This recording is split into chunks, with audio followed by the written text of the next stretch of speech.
Los misterios de Dios. Los misterios de Dios. Y pues nos da mucho gusto también anunciar, ¿verdad?, que ya tenemos misioneros en el África, en Kenia.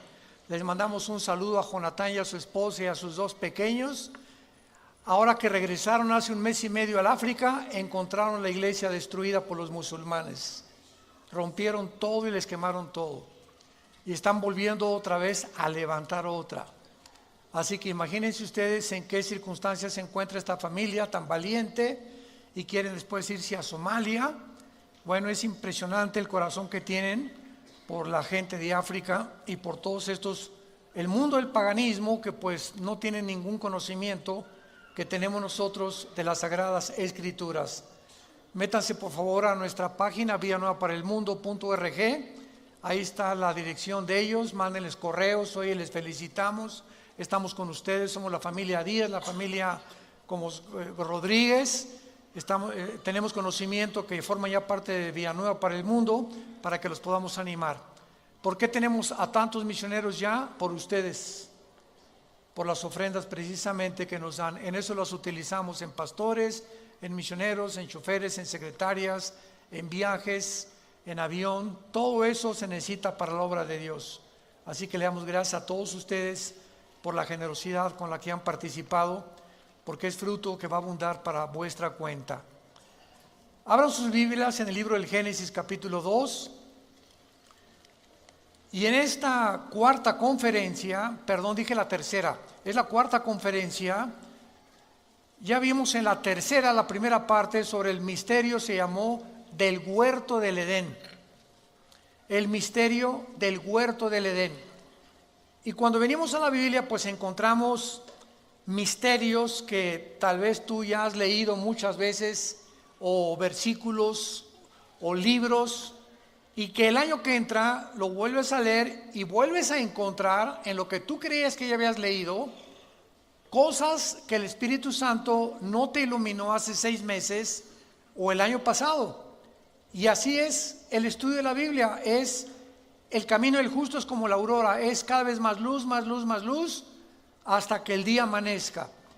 Entonces, la revelación de la Biblia ya está completa.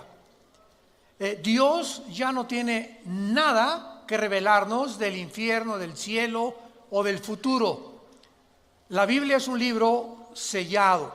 Así termina el Apocalipsis, nadie le puede agregar ya nada, ni le puede nadie quitar nada.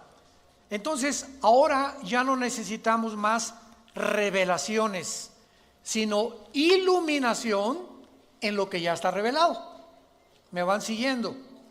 Entonces, necesitamos luz, que el Espíritu Santo es la oración que hacía a la iglesia de Éfeso el apóstol Pablo, alumbrando los ojos de vuestro entendimiento, para que sepáis la esperanza a la que Dios nos ha llamado, y cuáles las riquezas de Dios para sus santos, y la supereminente grandeza de su poder, el cual resucitó a Jesucristo entre los muertos. Entonces Pablo oraba porque la iglesia de Éfeso fuera iluminada y pudieran ver a través de la iluminación del Espíritu Santo las impresionantes riquezas y tesoros escondidos en la palabra de Dios. Por ejemplo, en el versículo 8, para repetir la última conferencia y puedan ustedes entrar en materia, porque ahorita vamos a terminar el misterio del huerto del Edén. En Génesis 2:8 dice la Biblia que Dios plantó un huerto en Edén, y el huerto no es el Edén. El Edén es la zona geográfica. El Edén no sabemos cuántos millas o kilómetros cuadrados tenía, pero dentro de toda esa área que se llamaba el Edén, Dios plantó un huerto ahí, un huerto en el Edén. Dice la Biblia, y puso allí al hombre que había formado. O sea, Dios no formó al hombre en el huerto del Edén, lo formó en el Edén. Y de ahí dice, lo puso. ¿Ya lo se fijaron? No te habías fijado, ¿verdad? Ni yo tampoco. Hasta que comenzamos ya de veras a profundizar. Dios crea al varón en el occidente del Edén. Y el huerto se encontraba en el oriente del Edén. Entonces Dios nos revela la zona geográfica donde puso y colocó al hombre para que en ese círculo, no sé si era bastante grande el huerto, era el lugar donde el hombre iba a pasar la prueba. Ahora bien, la palabra Edén significa tierra de riego en el hebreo, a los que les interese apuntarlo, tierra de riego, y así lo confirma Génesis 13, versículo 10, que era como huerto de riego. Y la palabra huerto es la palabra hebrea gan, con G de gárgara, A de Armando, N de nana, gan, así como suena, y se tradujo jardín o se tradujo huerto. Entonces muchas versiones de la Biblia mencionan el jardín del Edén o el huerto del Edén. Son palabras sinónimas. Y en último lugar vimos también en la última conferencia que había 4 ríos que salían del Edén y que regaban la tierra. Y de estos 4 ríos, geográficamente 3 son localizables, como el Nilo, el Tigris y el Éufrates. Que por ejemplo el Éufrates tiene 2.900 kilómetros de largo, y el Éufrates sale desde Turquía y atraviesa casi todo el Medio Oriente y desemboca en el estrecho de Hormuz o en el Golfo Pérsico. Y sabemos en Apocalipsis capítulo 9, versículo 10 en adelante, que ahí en el río Éufrates se encuentra la zona más grande de maldad del mundo entero. En esa zona geográfica, entre Siria, Irak e Israel, se encuentra una zona de maldad donde 4 ángeles están atados junto al río Éufrates, ángeles caídos esperando ser desatados para la batalla final del Armagedón y la tribulación que describe el Apocalipsis. Ahora bien, esto es muy interesante también, ¿verdad? Porque vemos que estos 4 ángeles, ¿por qué 4? Yo me preguntaba, ¿por qué son 4? Y esto es muy fácil de poder deducir. La Biblia nos revela que del libro de Daniel hasta que venga el anticristo iban a surgir 4 imperios, y el quinto iba a ser el imperio del anticristo. Entonces, del libro de Daniel hace 2600 años a nuestros días, cada imperio que surgió en la historia, los babilonios, los medos con los persas que se unieron, en tercer lugar el imperio griego de Alejandro el Magno y el imperio romano, tenían un principado cada uno. Y esto lo explica Daniel capítulo 10, cuando Dios manda un ángel al planeta donde tú y yo vivimos con un mensaje para Daniel, y cuando bajó del cielo el ángel de Dios, un ángel al servicio de Dios, se le atravesó un principado que impidió que el ángel llegara a donde estaba Daniel para traerle la profecía de las famosas 70 semanas del capítulo 9 del libro de Daniel. Estuvo tan tremenda la guerra espiritual que Dios tuvo que mandar a Miguel el arcángel para que pudiera librar el espacio y el ángel llegara aquí a la tierra con esta información. Ahí se nos revela pues que todos los imperios han tenido principados satánicos. Por ejemplo, los babilonios tuvieron uno, los medios persas tuvieron otro, los griegos y los romanos. Y estos 4 ángeles son los 4 ángeles atados que pertenecieron a los principados de los imperios de la historia del pasado. Antes de estos imperios solamente hubo el imperio egipcio y el imperio de los asirios. Entonces, en total tenemos, ¿verdad?, nosotros asirios, egipcios, babilonios, medos persas, griegos y romanos. Y estos 6 imperios que la Biblia nos describe y nos corre las cortinas de la historia han tenido principados satánicos, y estos 6 imperios son descritos en Apocalipsis capítulo 17. Y ahí se nos muestra claramente que viene el 7º imperio, que es la confederación de 10 naciones que se van a formar, 5 del Medio Oriente y 5 de Europa, para poder formar la última forma de gobierno mundial, de donde el anticristo va a derribar a 3 de estas naciones Daniel capítulo 7, y entonces él toma el poder de Europa y del Medio Oriente, no de Rusia ni tampoco del África. Entonces el anticristo no va a ser el dictador del mundo entero, como no lo fue Hitler, ni Mussolini, ni Stalin, ni Saddam Hussein, ninguno de los dictadores. Han sido fracciones del mundo geográficas en la que ellos han podido controlar. El anticristo controlará, repito, Europa y el Medio Oriente nada más. Rusia se va a aventar contra Israel, y entonces la coalición del sur, que tal vez sea Egipto con naciones del norte de África, se encontrarán en Israel para la tercera guerra mundial, que la Biblia la llama la batalla del Armagedón. Muy bien. Es importante ahora en esta cuarta conferencia entre el huerto del Edén, que estamos como uno de los misterios de Dios, contestar la siguiente pregunta. ¿Realmente el huerto del Edén se encontraba en Irak, en Siria o en Jerusalén? Entonces vamos a ver ahorita, a través de nuestra investigación y nuestro estudio bíblico, de qué forma la Biblia nos muestra que el huerto del Edén fue el lugar donde Dios tenía reuniones con los ángeles y donde Dios tenía reuniones con Adán. Por ejemplo, en Génesis 3:8 dice que Jehová caminaba con Adán y la voz de Dios se oía en el huerto del Edén. O sea, desde el principio de la creación, Dios ha querido tener comunicación con nosotros, comunión con nosotros. Nos creó Dios para que lo conociéramos, para que supiéramos que estamos debajo de una deidad, de un creador, diseñador inteligente, y Dios ama la comunión. Entonces el huerto del Edén se pierde y vemos nosotros en el tabernáculo, que fue inmediatamente después el primer lugar donde Dios se volvió a reunir con el ser humano, que fue el lugar que Dios escogió para restablecer la comunión.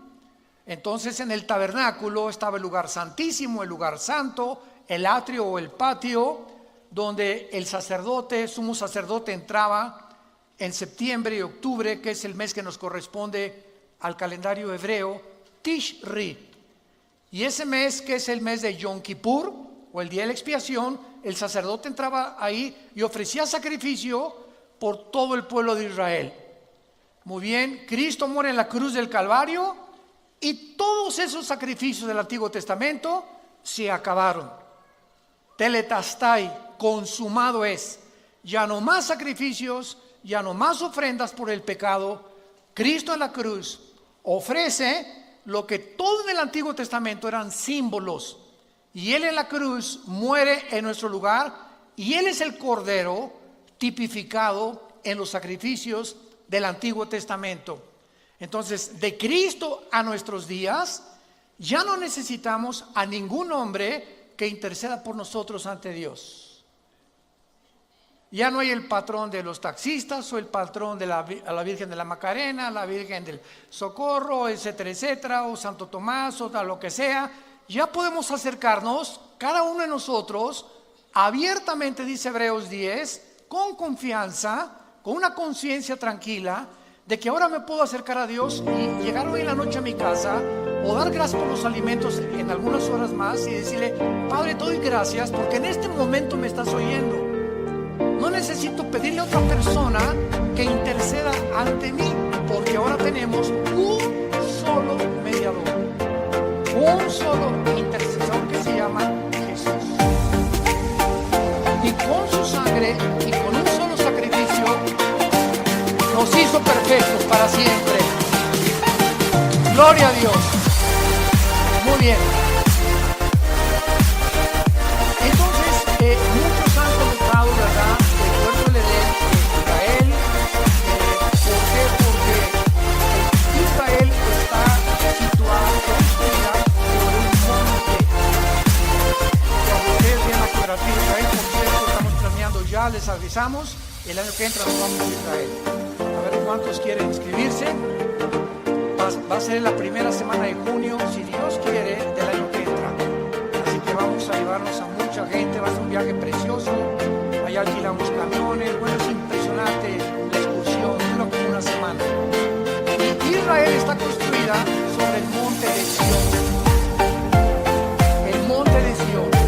Y fue el rey David el que llegó ahí a Israel y declaró Jerusalén la capital de Israel. Entonces, por eso se le llama el monte de Sión. Y muchos teólogos creen que ahí en el monte de Sión, o sea, Jerusalén, estaba el puerto de Edén. Otros han dicho, ¿verdad?, que estaba en Israel, otros que en Irak, etcétera, etcétera. Pero es interesante que, por ejemplo, ahorita en la ciudad de Jerusalén, cuando vayamos, vamos a recorrer Galilea, vamos a ver este pescado que hay, ¿verdad?, que se llama el pescado de San Pedro. Este restaurante se llama Galilea. Nunca he subido a ninguno de ustedes, creo que me querían a Acapulco, ¿verdad?, por el marisco. El pescado ahí de San Pedro es un sabor que ningún pez en el mundo lo tiene, no sé por qué. Yo creo que están santificados esos peces o quién sabe, ¿verdad? Y ahí nos agarró una tormenta la última vez que fuimos a Israel en el mar de Galilea y supimos lo que era Jesús, ¿verdad? Y bueno, fue una experiencia maravillosa. Pero es increíble, ¿verdad?, cómo nosotros podemos ahí en Jerusalén darnos cuenta que está construida el domo de la roca. Tuve cualquier foto de Jerusalén y hay un domo dorado, ¿ok? ¿No lo han visto? Ahí resalta y se le llama también la mezquita de Omar. ¿Qué es ese domo dorado inmenso que se ve en Jerusalén? En el año 70 después de Cristo, el general Tito del Imperio Romano, hijo del emperador Vespasiano, llegó a Jerusalén y cumplió la profecía de Mateo 24, 3 y 4, que Jesucristo dijo: no quedará este templo tan precioso que reconstruyó el rey Herodes, no quedará piedra sobre piedra. Pues 70 años después llega Tito y arrasa Jerusalén y no quedó piedra sobre piedra. Muy bien, pasaron 6 siglos, en el año 600 después de Cristo, cuando un califa musulmán construye exactamente donde estaba el templo judío, de donde ofrecían los sacrificios y las ofrendas. Ahí encima construyen la mezquita de Omar y el domo de la roca. En otras palabras, debajo de ese domo se encuentra el templo judío. Y esta es la razón por la cual los judíos no han podido reconstruir su templo, aunque ya tienen casi todo el mobiliario y todos los instrumentos que se usaban, pero ellos dicen que tendrían que derribar la mezquita de Omar o destruir el domo de la roca. Si lo hacen, se viene una guerra impresionante en Israel, porque imagínense nada más, es un lugar santo y sagrado para los musulmanes. Entonces, ¿cómo va a ser reconstruido este templo? No lo sabemos, tal vez va a haber un terremoto, o la invasión de Rusia e Irán que está próxima ya contra Israel. Algo va a suceder, pero los judíos necesitan ese lugar para reconstruir su templo. Entonces, esta es la razón por la cual es un lugar santo. Y es interesante que en la puerta norte de esta mezquita, cuando vayamos a Israel lo vamos a ver, o lo puedes ver en los libros de historia, se le llama la puerta del paraíso. Así le pusieron en árabe, Ba'aj Jiná. Y en el piso enfrente de esta puerta hay una piedra de color jaspe, verde, como de medio metro cuadrado, que los musulmanes le llaman la piedra del Edén. Entonces vamos a ver muchas cosas que son interesantes, tanto en la arqueología como en la historia, que apuntan sin lugar a dudas que el huerto del Edén efectivamente se encontró en la ciudad de Jerusalén, porque ahí comenzó la humanidad.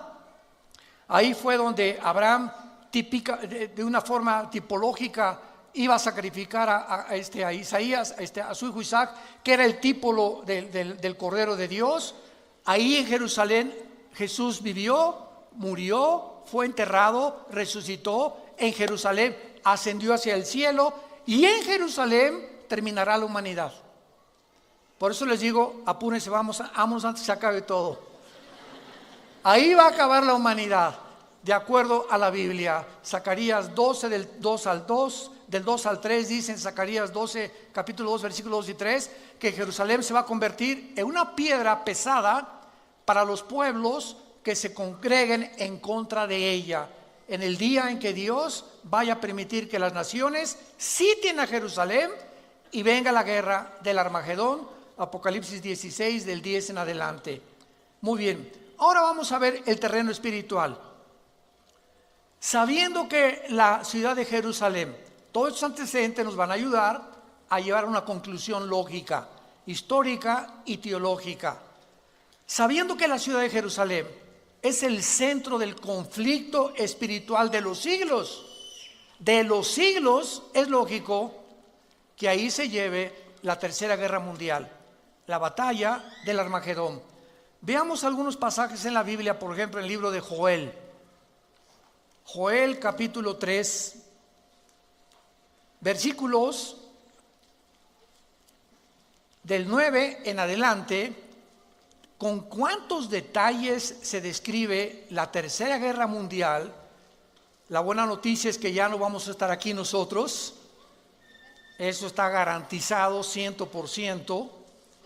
Y dice así, Joel capítulo 3, versículo 9 en adelante. Proclamad esto entre las naciones, proclamad guerra, despierten a los valientes, acérquense, vengan todos los hombres de guerra. Forjen espadas de vuestros asadones, lanzas de sus hoces, diga el débil, fuerte soy. Júntense y vengan, naciones todas de alrededor, y congréguense, hagan venir allí, oh Jehová, a tus fuertes.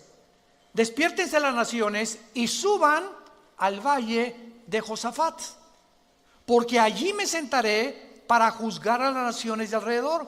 Acuérdense que este juicio está en Mateo 24 y 25, cuando Dios va a separar a los cabritos de las ovejas en su segunda venida al mundo. Ahí se va a sentar en Jerusalén Dios, en el valle del Armagedón o en el valle del Megido, que también se le llama el valle de Josafat. Echad la hoz porque la mies está madura. Vengan, descender porque el lagar está lleno. Rebosen las cubas porque mucha es la maldad de ellos. Muchos pueblos en el valle de la decisión. Es otro nombre para el valle del Armagedón. Porque cercano está el día de Jehová. Siempre que vean ustedes en el Antiguo Testamento, siempre, sin excepción, el día de Jehová, el día de la ira de Jehová, son los 7 años de la tribulación. Es el día futuro donde Dios juzgará finalmente a Israel y donde el mundo, si Jesucristo no regresa, estaríamos a punto de autoextinguirnos, de autodestruirnos. El sol y la luna, versículo 15, se oscurecerán y las estrellas retraerán su resplandor. Y Jehová rugirá desde Sión, o sea, desde Jerusalén, y dará su voz desde Jerusalén. Temblarán los cielos y la tierra, pero Jehová será la esperanza de su pueblo y la fortaleza de los hijos de Israel.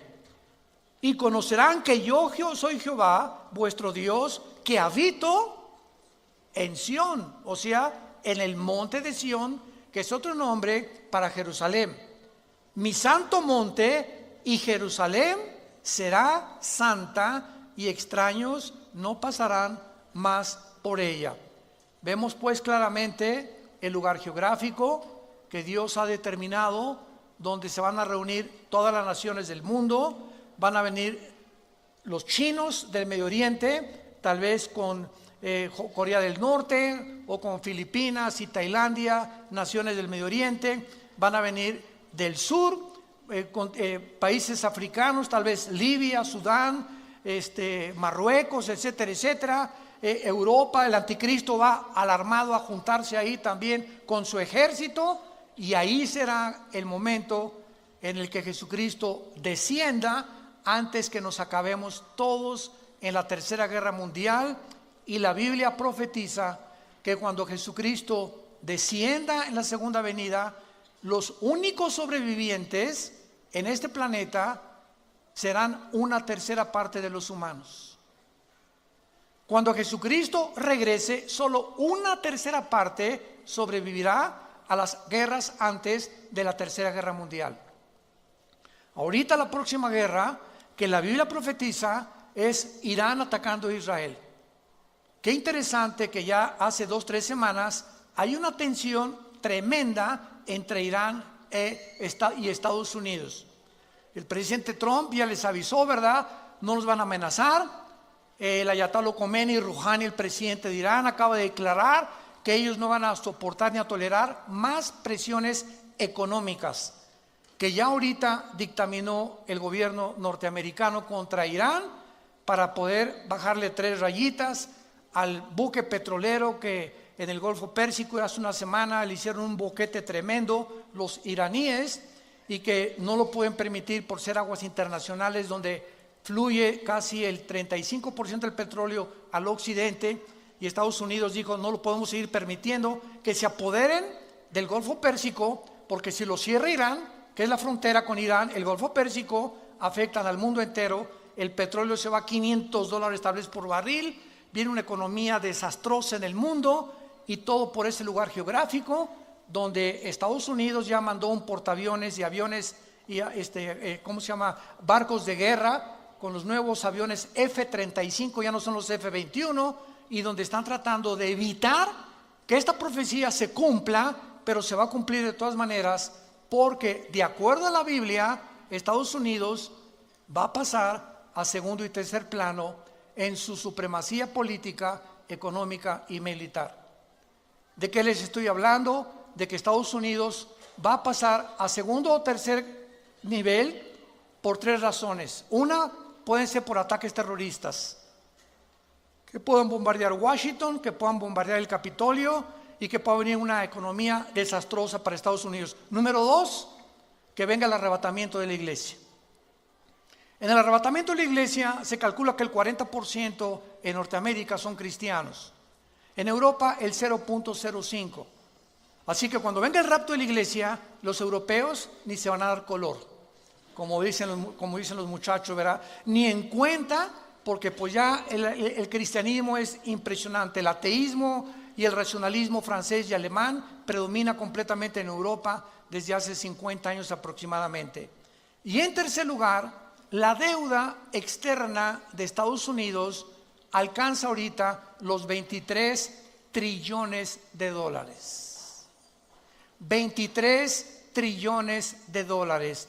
¿Saben ustedes, para que tengan idea, cuánto es $1 trillón?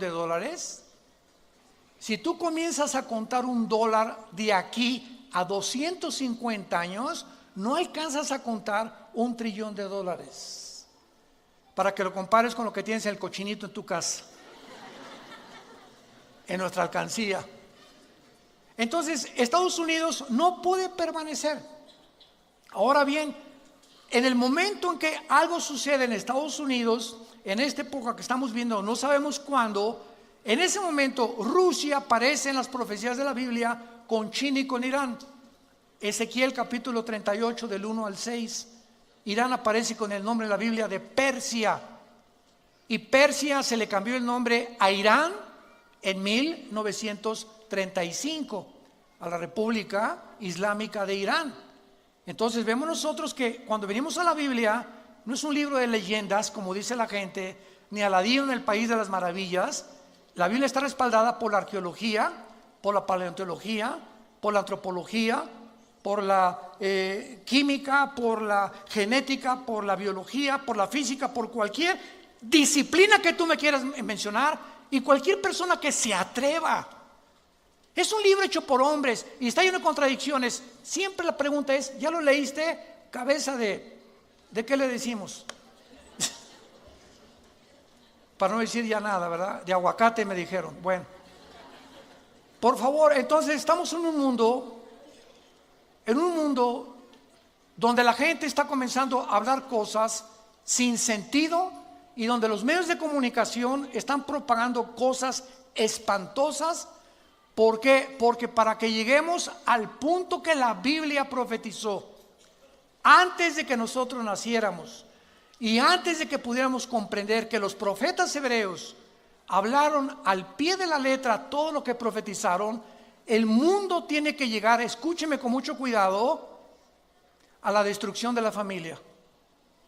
Tenemos que decir que hay una luz, y la iglesia es la luz. No hay nadie más que la iglesia cristiana como la luz del mundo. Tenemos que alumbrar y tenemos que ayudar a tanta gente que están autodestruyéndose por una mala información.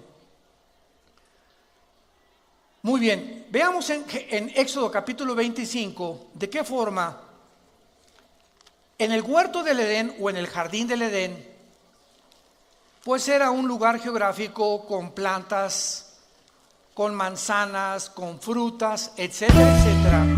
Y nos quedamos en la que Dios tenía su comunión ahí con el ser humano, y el intento de Dios de restablecer la comunión con nosotros y decirnos ¿cuál es el camino? Hizo el tabernáculo Moisés. Y el tabernáculo tenía dentro un menorá. Era como una lámpara de 7 brazos que representaba el huerto del Edén. El menorá representaba el huerto del Edén. Y veámoslo por qué.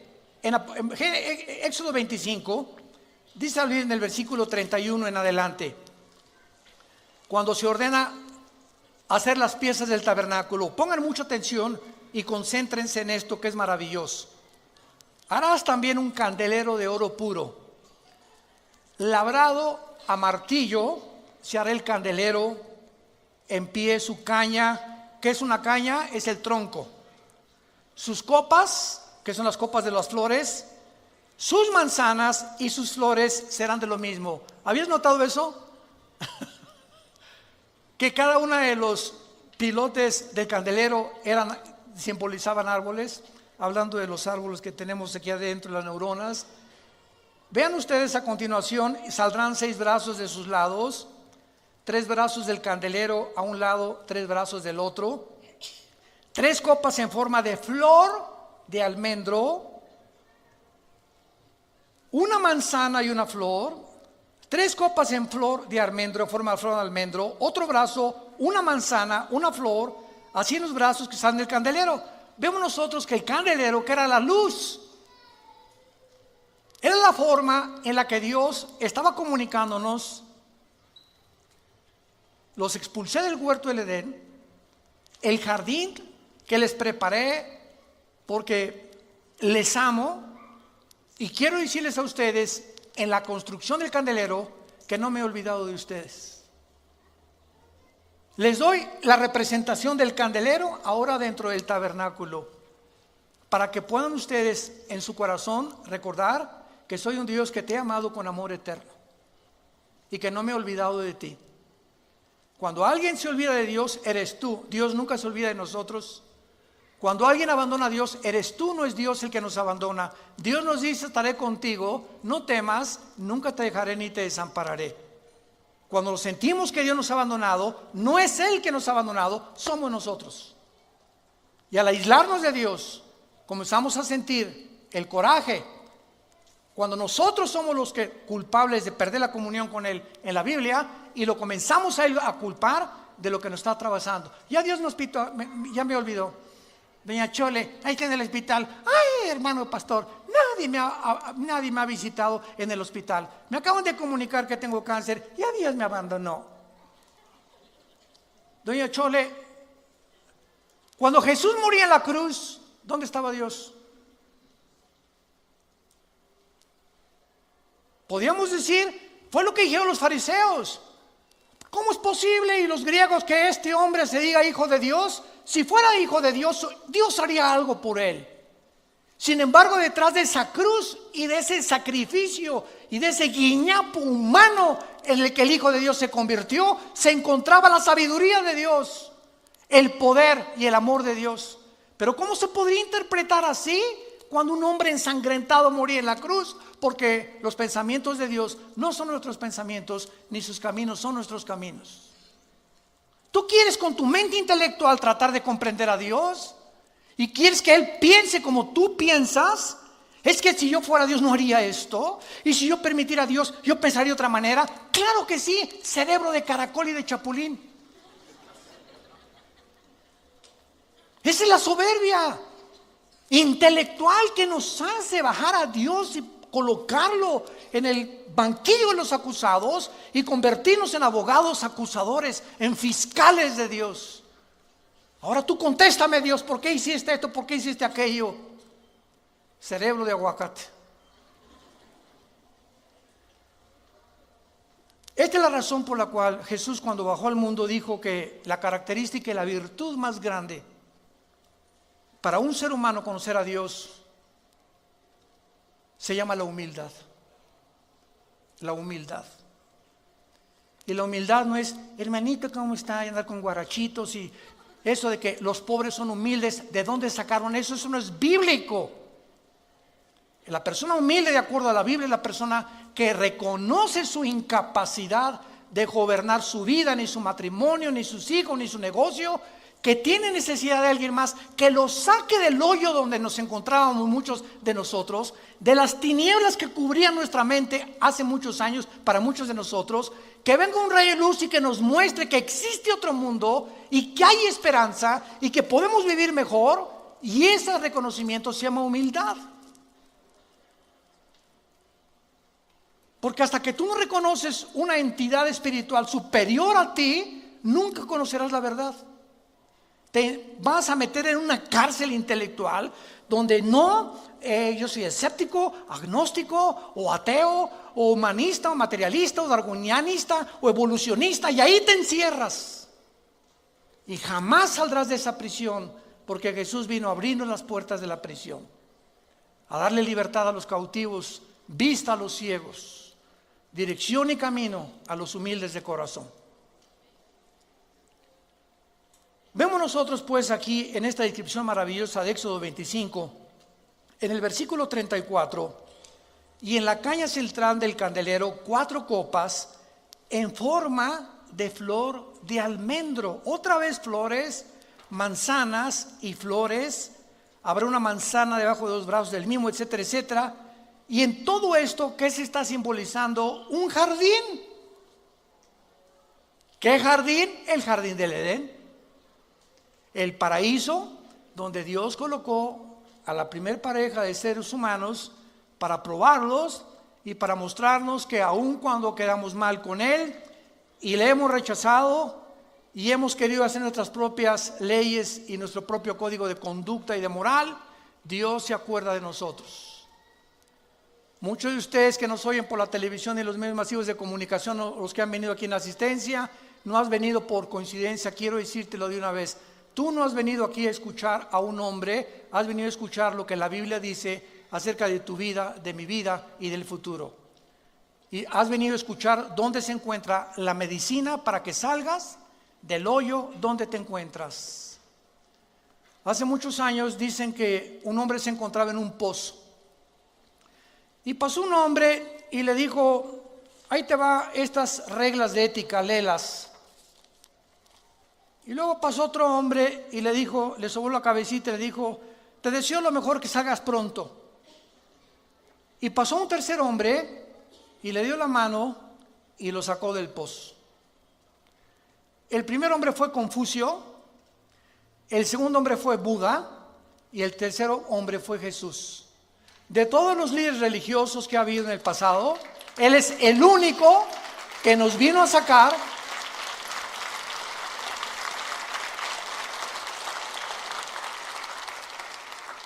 Jesús no solamente vino a darnos reglas, códigos de conducta, que son maravillosos como los de Confucio, Mahatma Gandhi, etcétera, etcétera. Él vino a sacarnos, a darnos la mano y decir, te saco primero y después te instruyo para que te mantengas y no vuelvas a caer en el pozo de donde te saqué.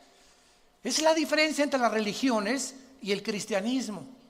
Las religiones son códigos, y haz esto, y no fumes, y no tomes café, y camina, miércoles de ceniza, peregrinaciones, ritos, ceremonias, liturgias.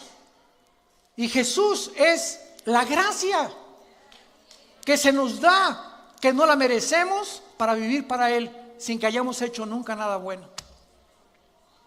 Esa es la gracia. Cuando le preguntaron a un hombre de Dios que diera una palabra para definir el cristianismo, una palabra que no se encontrara en ninguna de las otras religiones, él contestó, la palabra es gracia. ¿Sabían eso? La palabra gracia en ninguna religión se encuentra, más que en la Biblia. Porque por gracia somos salvos por medio de la fe. Y esto no es de nosotros, porque es un don de Dios, para que nadie se gloríe.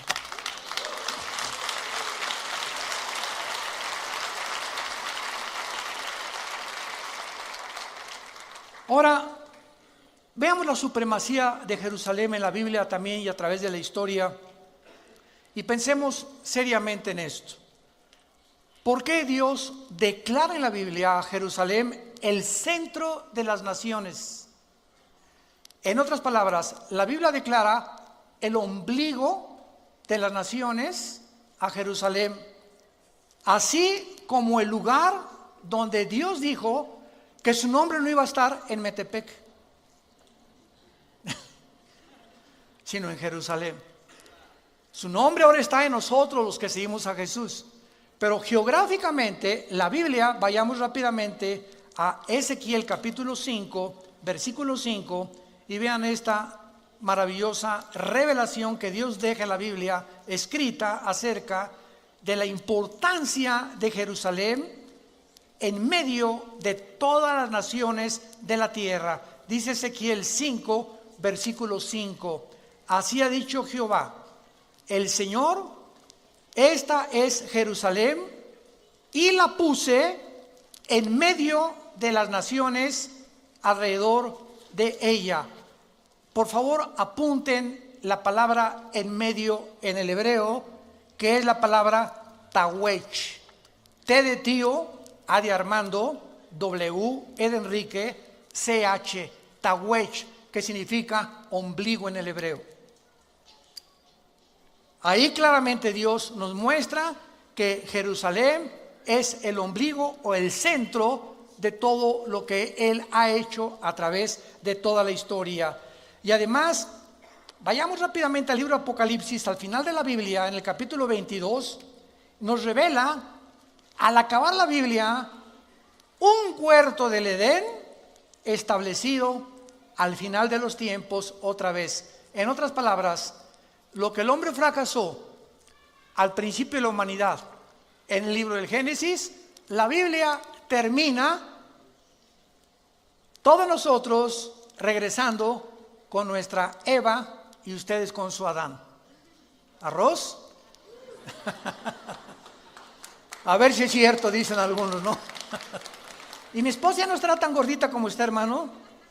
Y se parecerá a Rambo, mi esposo, en aquel tiempo. Miren, todas estas cosas ni te preocupes cómo se van a parecer, porque si en el momento en que nosotros estemos viviendo en el milenio, en el nuevo jardín del Edén, que es el reino milenial de Jesucristo, es en lo menos en lo que te vas a ver. Ya no vamos a ser tantos atraídos por el físico, sino por la espiritualidad en la que podemos vernos a nosotros, no como objetos sexuales o como objetos que anhelamos o como pasiones, sino algo mucho más profundo que es la atracción espiritual. Ahorita, ¿qué es lo que predomina en el mundo? Las pasiones sexuales. Y todo el relajo que estamos viendo y toda la confusión que hay en el mundo son solamente seres humanos, hombres y mujeres, donde le han abierto la jaula a su vida interior, han dejado que el león que traemos, el monstruo que traemos, salga de nosotros y lo único que veamos es sexo. Sexo, es nada más sexo. Ya no importa tener hijos, ¿verdad? No me importa no tener hijos, sino simplemente es que es el nuevo amor. Cuando ni siquiera la palabra amor se puede definir por los seres humanos. Porque en 1 Juan capítulo 4 dice la Biblia que Dios es amor. Pero ese amor de Dios no es el amor eros, no es el amor fileos, es el amor ágape, que es el amor incondicional, sacrificial, que respeta nuestro género.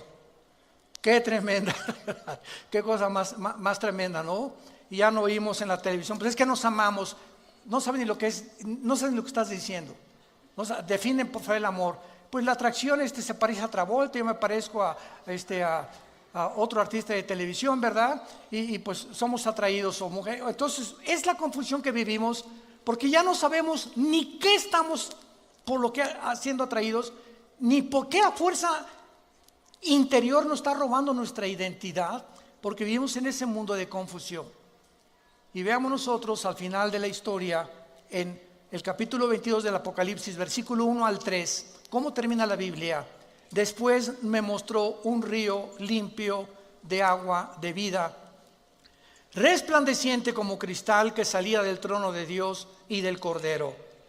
En medio de la calle de la ciudad, y a uno y otro lado del río, estaba, ¿qué? ¿Y en dónde se habla del árbol de la vida? En Génesis capítulo 2, que es el símbolo de Jesús. Él es Jesús, el árbol de la vida, que produce otra vez frutos, dada cada mes su fruto, hojas, árboles,